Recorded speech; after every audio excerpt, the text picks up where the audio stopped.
Welcome to Genius IAS. 5 minute knowledge series में आपका फिर से एक बार स्वागत है। कॉन्स्टिट्यूशन को जानने के लिए जो हमने सीरीज शुरू की है, इसमें directive principle of state policy को हम पढ़ रहे हैं और इसमें हमने ऑलरेडी पढ़ा, ये हमारे पार्ट 4 में आती है। कॉन्स्टिट्यूशन के आर्टिकल कितना है अभी तक तो याद हो गया होगा, 36 से लेके 51 के बीच में हमारे डीपीएसपी लिखे हुए हैं। इसमें से जो आज हम जो करेंगे वो हम 3 आर्टिकल्स करेंगे। लास्ट 3 आर्टिकल जो इसके बचे हुए हैं, आर्टिकल 49, 50 और 51 हम आज करने वाले हैं।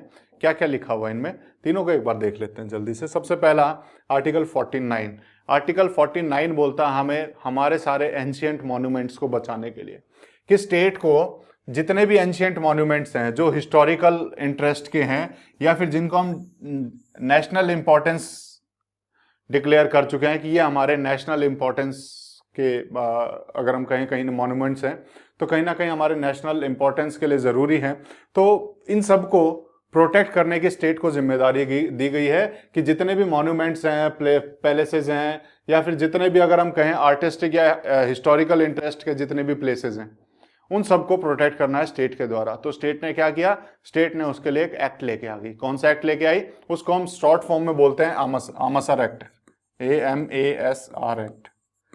आमसर एक्ट बोलते हैं ancient monuments and archaeological sites and remains act.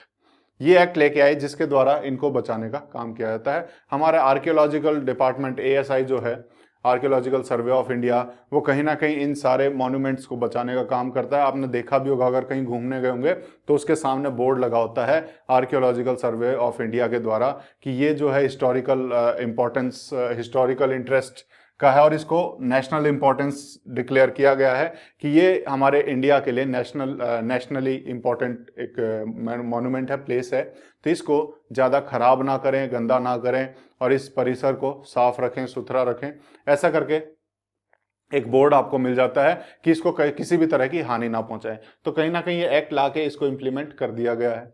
Then उसके बाद आर्टिकल 50 की अगर हम बात करें तो 50 क्या बोलता है कि हमें एग्जीक्यूटिव को जुडिशियरी से अलग करना है पब्लिक सर्विसेज में। स्टेट की पब्लिक सर्विसेज में एग्जीक्यूटिव को जुडिशियरी से अलग करना। ये क्यों जरूरी है, ये क्यों जरूरी है? क्योंकि 1973 से पहले अगर हम देखें, ये हमने 1973 में लागू किया, ठीक है। वैसे बता रहा हूं कि ये 1973 में हम एक ये लेके आए CRPC एक्ट 1973, जिसमें हमने कहीं ना कहीं इसको लागू करने की कोशिश की कि जुडिशियरी को एग्जीक्यूटिव से अलग करने की कोशिश की। पहले क्या होता था, जो DC होता था, डिस्ट्रिक्ट कलेक्टर हो गया, DM हो गया, डिस्ट्रिक्ट मजिस्ट्रेट जिसे हम बोलते हैं, उसके पास जुडिशियल पावर्स भी होती थी।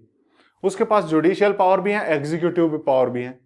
तो कहीं ना कहीं इससे प्रिंसिपल ऑफ नेचुरल जस्टिस एक चीज होती है, वो कहीं ना कहीं वायलेट होता है। प्रिंसिपल ऑफ नेचुरल जस्टिस क्या बोलता है कि आप खुद एग्जीक्यूटिव भी हो और आपके खिलाफ ही अगर कोई केस करने आ रहे हो तो आप ही जुडिशियल सर्विसेज में भी बैठे हो, तो कैसे आप खुद के खिलाफ केस लड़ सकते हो? तो कहीं ना कहीं एग्जीक्यूटिव को जुडिशियरी से अलग करना बहुत जरूरी है ताकि नेचुरल जस्टिस लोगों का बना रहे। तो उसके लिए हमने आर्टिकल 50 में ये बोला है कि स्टेट को जुडिशियरी को एग्जीक्यूटिव से अलग करना है और उन्होंने 1973 में कर भी दिया। और इसीलिए आज के टाइम पे देखें, DM के पास जुडिशियल पावर नहीं होती है, उसके पास सिर्फ एग्जीक्यूटिव पावर होती है। जुडिशियल के लिए अलग से जुडिशियरी बनी हुई है, उनके पास जुडिशियल पावर्स हैं। तो ये हमने अलग कर दिया और ये बड़ा इंपॉर्टेंट भी है ताकि नेचुरल जस्टिस लोगों को मिलता रहे, लोगों के जस्टिस में कोई भी हार्म ना पहुंचे, इसलिए जरूरी भी था। और उसके बाद अगर हम देखें, एक लास्ट आर्टिकल हमारा बच जाता है, आर्टिकल 51, जहां पर कहीं ना कहीं इंटरनेशनल पीस को प्रमोट करने की बात की गई है कि हमें क्या करना है, इंटरनेशनल पीस एंड सिक्योरिटी को प्रमोट करना है। स्टेट को बोला है कि इंटरनेशनल पीस को, अंतरराष्ट्रीय शांति को बनाए रखना है और उसको प्रमोट, बढ़ावा भी देना है। ऐसा नहीं कि हर जगह की हर किसी से लड़ते रहो, है ना। तो उसके बाद ये भी बोला है अगर बाई चांस कुछ हो भी जाता है, कोई भी इंटरनेशनल डिस्प्यूट है, किसी भी तरह का इंटरनेशनल डिस्प्यूट अगर हो भी जाता है तो उसका जो सेटलमेंट करना है, तो उसका सेटलमेंट हमें आर्बिट्रेशन से करना है, यानी कि लड़ाई करके नहीं, बातचीत करके उसको सुलझाना है। तो ये भी हमारा आर्टिकल 51 में लिखा हुआ है जिसमें इंटरनेशनल पीस की बात की गई है। तो ये हमारे सारे डायरेक्टिव प्रिंसिपल्स यहाँ पे कंप्लीट होते हैं। आगे इस सीरीज को हम जारी रखेंगे और इसको ऐसे ही आर्टिकल के हिसाब से हम पूरे कॉन्स्टिट्यूशन को पढ़ने की कोशिश करेंगे। आप लोगों को ये सीरीज पसंद आ रही हो तो लाइक शेयर सब्सक्राइब करना ना भूलें। साथ के साथ अगर आपका कोई सुझाव हो या फिर आपको कोई भी फिर भी कोई डाउट रह जाता हो या फिर हमसे कोई गलती हो जाती है तो आप कमेंट में लिख के उसे हमें बता सकते हैं। तो इसके साथ ही हम आज की इस वीडियो को यहीं ख़त्म करते हैं।